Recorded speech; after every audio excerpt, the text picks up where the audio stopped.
In this video, we'll look at kind of the opposite way. If they are giving you a graph with some intercepts, whether you can find the function that's drawn. And this is actually quite simple, because if you think about it, if we worked out the y-intercept of some line, let's say it was I don't know, y. Okay, sorry. Let's say it was 0 is x plus 2 and x minus 3. If we were trying to find the x coordinates, we'd say, okay, well, we factorized and we got -2 here, and then or x can be 3 there. And what we would do is we'll draw a little graph and we'll make a little line here where it's -2, and maybe a line there where x is 3. And then we'll say, okay, well, this parabola will go through there. So we use these from this kind of equation over here to get these points. So now we're just going to go backwards. So in this case, I got -2 and I got x as my answers. So in order for that to have worked, I should have gotten x plus 2 and x minus 5. So why are the signs different?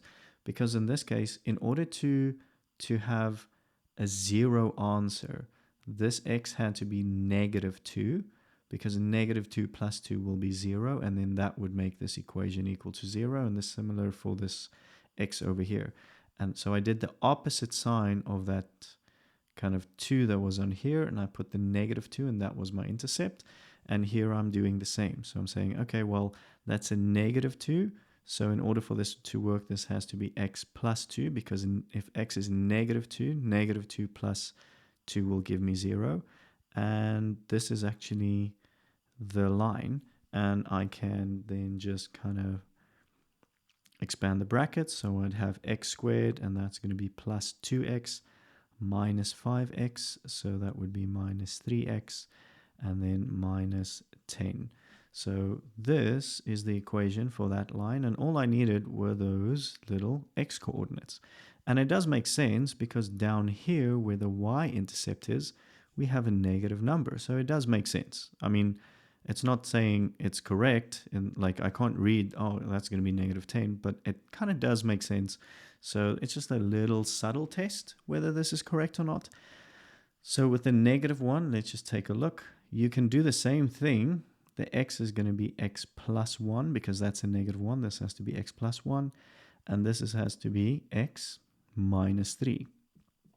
But now the problem is, if you just kind of look at the x-intercepts and you don't notice it's negative, then you're just going to do this, and you're going to say, okay, well, this is x squared plus x minus 3x. So that's going to be minus 2x. And then that's going to be minus 3. But the problem here is that is minus 3. And as you can see here on the y-intercept, this is definitely not a minus number.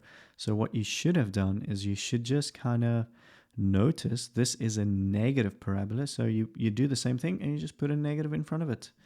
And there you have it. So what's going to happen here? Y is equal to negative. You multiplied all that out, and then the signs are just going to change for everything. So this is going to be negative x squared. That's going to be plus 2x. And then this is going to be plus 3, which makes sense because that is a positive number. So yeah, I mean, you should be able to draw this. Let's think of... Yeah, I think this is good enough. I think in the next video, we'll quickly look at if they give you an equation and they don't give you the, let's say, these special marks or points on the graph. Yeah, let's do that.